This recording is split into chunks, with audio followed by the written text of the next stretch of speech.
Bonsoir Damas. Bonsoir Christiane. Merci d'être vous aussi fidèle à ce rendez-vous que nous donnons à nos chers téléspectateurs. D'accord. Alors aujourd'hui, vous nous parlez de capital investissement. Mais qu'est-ce que c'est le capital investissement? Le capital investissement est une activité financière à travers laquelle un investisseur entre dans le capital d'une entreprise, il passe quelque temps et ressort après en revendant ses parts un peu plus chères pour réaliser ainsi une plus-value. Donc c'est une activité qui prend de l'ampleur et les entreprises, puisqu'elles recherchent des financements, ont de plus en plus recours aux fonds d'investissement avec cette forme de financement. Pour une présentation plus détaillée, je vous propose de suivre ensemble cet élément.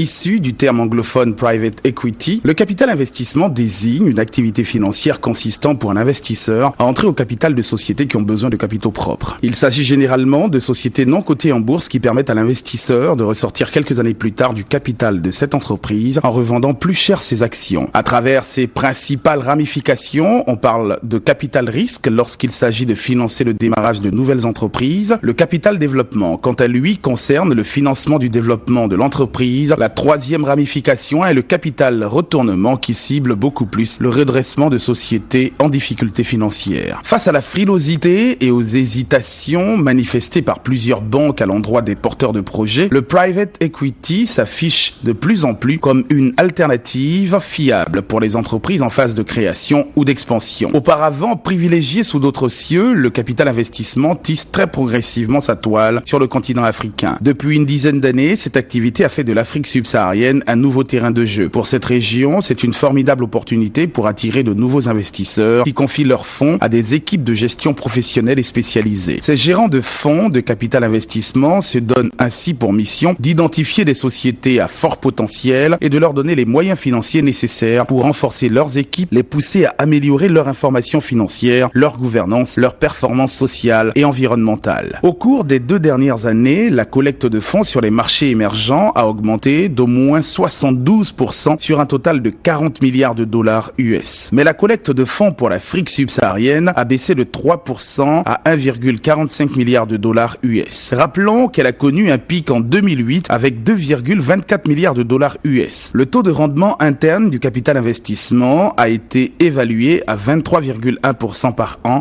entre 2002 et 2012. L'arrivée de nouveaux venus qui rejoignent les acteurs historiques illustre bien l'intérêt renouvelé des fonds de private equity à l'égard du continent africain. Carlyle a investi fin 2012 dans la société tanzanienne Export Trading Group, puis début 2014 dans le transporteur mozambicain G&G. La holding d'investissement français Wendel a pour sa part confirmé son vif intérêt pour l'Afrique en réinvestissant dans la société IHS spécialisée dans les télécoms et en injectant 100 millions d'euros dans le capital de l'assureur Saham. Le géant mondial, l'américain KKR, a bouclé sa première opération africaine en misant début 2014 sur le producteur de fleurs Afriflora opérant en Éthiopie. Toutes ces opérations mettent en relief la dynamique qui anime ce secteur d'activité et l'intérêt qu'il suscite dans la sphère économique. Pour parvenir à attirer l'attention de ces fonds d'investissement, les opérateurs économiques doivent donc tout mettre en œuvre pour évoluer sur un marché à forte potentialité de croissance. Le critère d'avoir une équipe managériale de qualité est également pris en compte, sans oublier la bonne maîtrise du secteur d'activité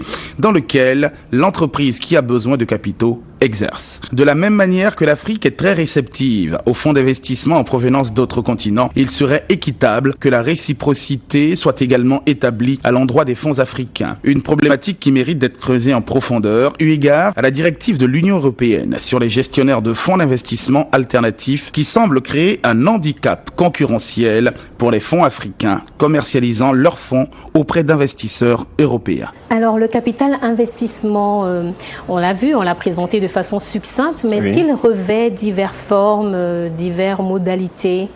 Oui, il y a 3 formes principales au niveau du capital investissement. Il y a d'abord le capital risque qui permet de financer une entreprise nouvelle, une entreprise qui est à sa phase de démarrage. On a le capital développement qui permet de soutenir une entreprise qui est déjà installée, une entreprise qui exerce déjà, mais qui a besoin d'argent pour continuer son développement. Et on a le capital retournement qui permet de financer une entreprise qui a besoin d'être financièrement redressée. Donc de façon ordinaire, ce sont ces 3 formes-là que les capitals investisseurs utilisent pour pouvoir prendre des parts dans les sociétés. Mais tel qu'expliqué là, le capital investissement revêt apparemment une forte notion de risque.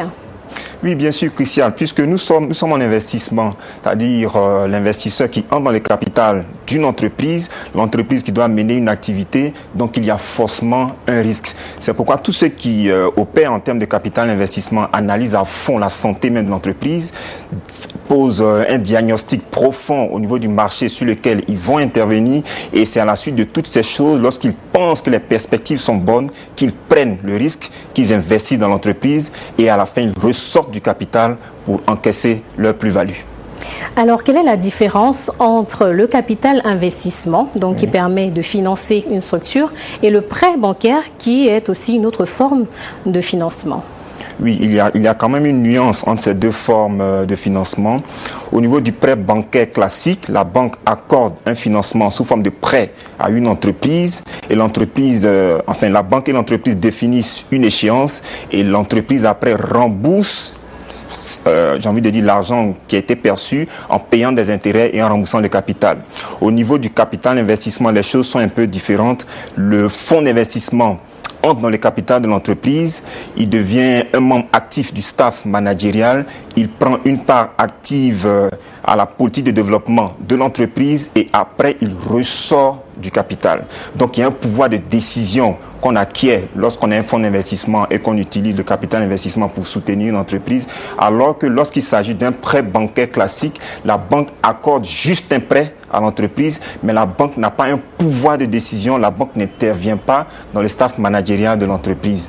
Donc il y a quand même une nuance entre ces deux formes. Elle ne s'implique pas à fond, alors que dans le cas du fonds d'investissement, dans le cas du capital d'investissement, le fonds d'investissement s'implique vraiment à fond. D'accord. Et est-ce qu'il est possible de procéder à cette forme d'investissement pour toute forme de société, quelle que soit sa forme juridique? Non, très souvent, tous ceux qui interviennent dans le capital investissement ciblent les sociétés, mais beaucoup plus les sociétés anonymes. Et la nouvelle tendance, même qui, elles, d'ailleurs, sans vous couper, ont la particularité d'avoir de gros capitaux. Exactement. Et la tendance actuelle, c'est que c'est vrai qu'à l'initiative, le capital d'investissement concernait les entreprises qui n'étaient pas cotées en bourse, mais la tendance actuelle, c'est que les fonds d'investissement ciblent beaucoup plus les entreprises cotées en bourse, de telle sorte qu'au moment de sortie du capital, elles peuvent facilement se retrouver sur le marché financier et vendre les actions à d'autres personnes qui sont présentes, qui interviennent comme acteurs au niveau du marché boursier. Alors jusque-là, vous nous avez dit beaucoup de choses du capital investissement, mais oui, si on devait résumer avantages et inconvénients, ou plutôt risques? Oui, en termes d'avantages, lorsque les entreprises souscrivent à une opération de capital investissement, elles peuvent avoir accès à de fortes liquidités. Je rappelle que tous ceux qui interviennent comme fonds d'investissement ont vraiment de la liquidité. Ça veut dire que vous pouvez facilement lever de gros sous auprès de ces personnes-là, contrairement aux banques qui vraiment mènent une analyse un peu pessimiste lorsqu'il s'agit de financement important. On note également que toute entreprise qui souscrit aussi à une opération de capital investissement peut bénéficier de l'expérience managériale du fonds d'investissement. Ces entreprises peuvent bénéficier aussi du réseau relationnel important détenu par les fonds d'investissement, et lorsqu'elles perçoivent ces niveaux d'investissement assez colossaux et qu'elles exécutent bien leurs différents business plans, elles peuvent donc se retrouver avec une amélioration de la compétitivité au niveau de cette entreprise-là. Mais en termes de risques, les risques aussi existent. On note que les fonds d'investissement sont très rigoureux, ce qui fait qu'il y a beaucoup d'entreprises qui ont du mal à supporter l'introduction des fonds d'investissement au niveau du capital. On note aussi que le fait que le fonds d'investissement prenne une part importante dans le capital, les actionnaires à l'origine ont peur de se faire pratiquement avaler par les fonds d'investissement. Absorbés par l'acquisition de la majorité des parts d'actions. Exactement. Ça dit que si en termes de répartition du capital, vous ne faites pas attention, vous risquez d'être finalement minoritaire et le fonds d'investissement devient majoritaire. Et en pareille circonstance, en termes de pouvoir de décision, c'est le fonds d'investissement qui va imposer sa politique, qui va imposer sa vision, et finalement votre business peut vous échapper indirectement et se retrouver totalement piloté par le fonds d'investissement. Alors, pour finir, existe-t-il en Afrique un cadre juridique assez réglementé pour garantir l'avenir de ce procédé de financement? C'est vrai qu'il y a un cadre juridique qui existe, mais les fonds d'investissement estiment que puisque l'entreprise, puisque l'activité est un peu nouvelle, le cadre juridique qui existe n'est pas vraiment adapté. Donc très souvent, ces problèmes-là ressortent. Il faut améliorer le cadre juridique, il faut améliorer le cadre fiscal pour permettre aux entreprises, aux fonds d'investissement de vraiment opérer avec beaucoup plus d'efficacité. Parce que ce qu'il faut noter, c'est que les fonds d'investissement viennent d'autres pays très souvent, notamment les pays anglo-saxons, où là-bas, tout ce qui est rigueur en matière de législation, c'est vraiment des données assez pointues. Et lorsque ces fonds-là débarquent en Afrique, ils notent beaucoup de vides juridiques, à tel point que lorsqu'il y a des procès, c'est vraiment compliqué à gérer. Donc en fait, c'est vrai qu'il y a une législation qui existe, mais elle doit être véritablement améliorée. Merci bien, Damas, pour toutes ces informations. Nous espérons vivement que nos différents États et gouvernements feront tout pour combler bien vite tous ces vides juridiques pour assurer l'avenir du capital investissement. Nous espérons que vous aussi, téléspectateurs, auriez eu suffisamment d'informations pour savoir tout presque du capital investissement.